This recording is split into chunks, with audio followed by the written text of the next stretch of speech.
Hai, Assalamualaikum. Saya Cikgu Jana. So, hari ini kita akan sambung bab 3, faktor-faktor persekitaran fizikal yang mempengaruhi kepelbagaian tumbuh-tumbuhan semula jadi dan hidupan liar.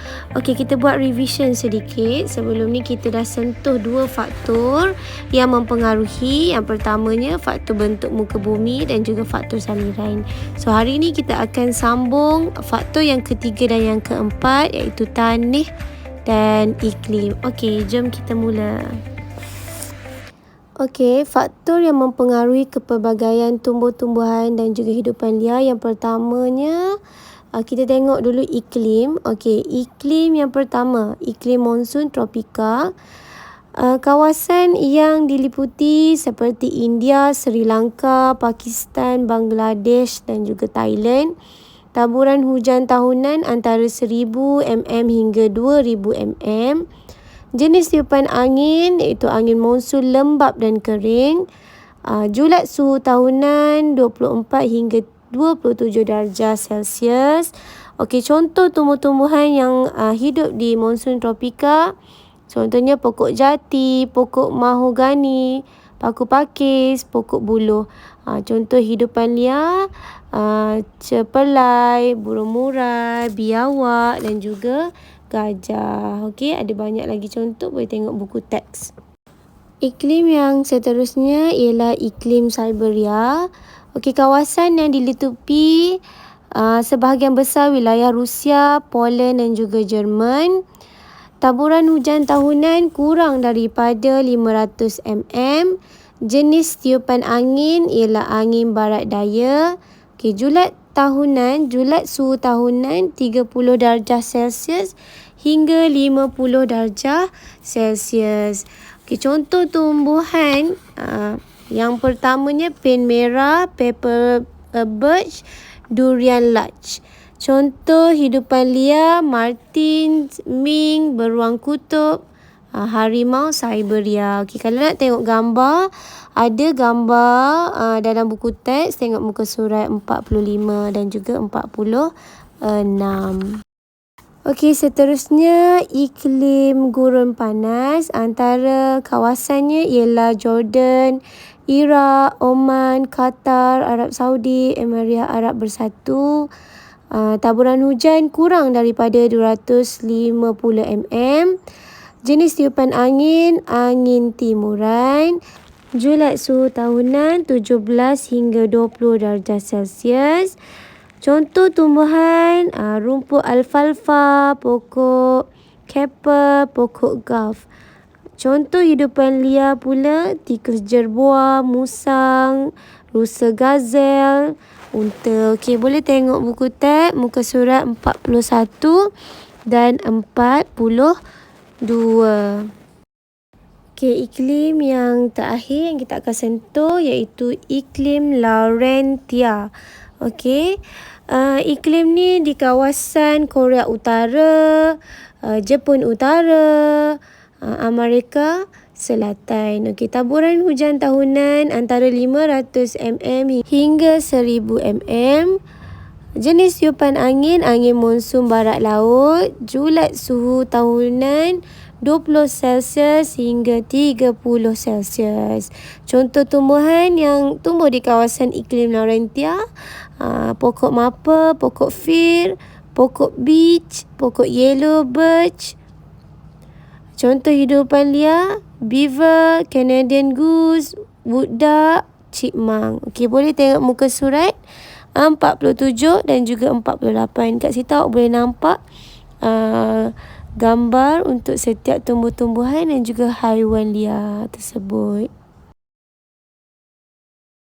Okey, faktor yang terakhir iaitu faktor tanah. Ada 6 jenis tanah yang perlu kita pelajari. Yang pertama, tanah latosol, tanah terra rosa, tanah podzol, tanah chernozem, tanah aridisol dan tanah permafrost. Okey, kita akan tengok satu persatu jenis-jenis tanah ini. Ciri-ciri tanah, kita tengok satu persatu. Tanah Latosol berpasir liat, lembap, berwarna merah atau kuning. Tanah Chernozem, tanah ni berwarna hitam, biasanya terdapat di padang rumput yang mengalami iklim step.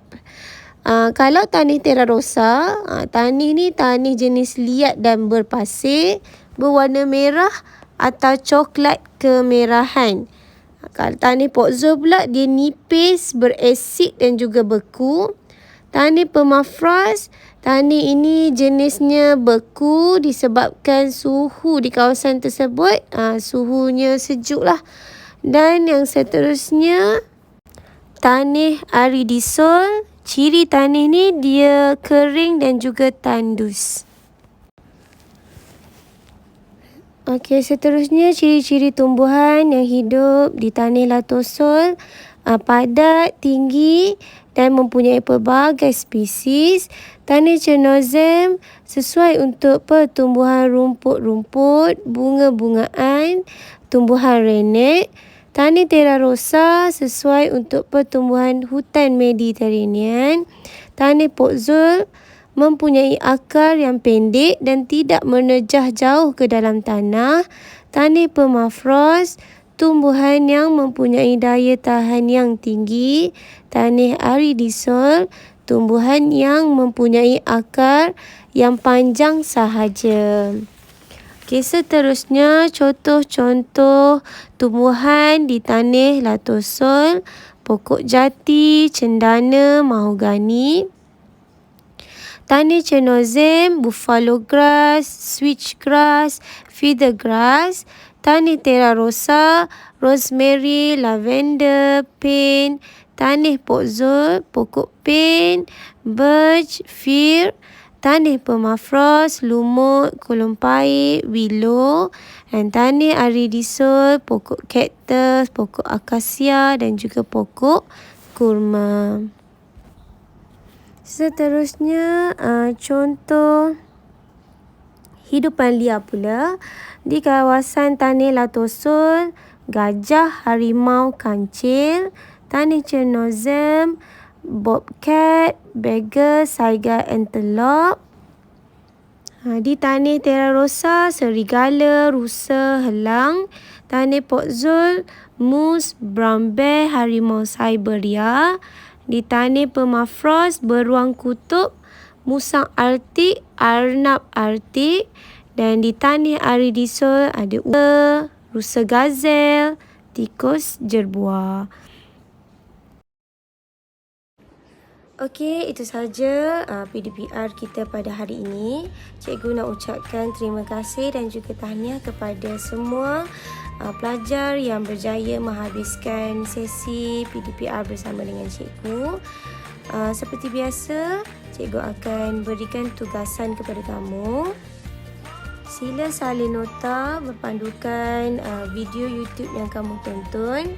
Seperti biasa, hantar kepada cikgu sebelum pukul 9 malam untuk cikgu rekodkan siapa yang hantar tugasan pada hari ini. Okey, itu sahaja daripada cikgu. Assalamualaikum. Bye.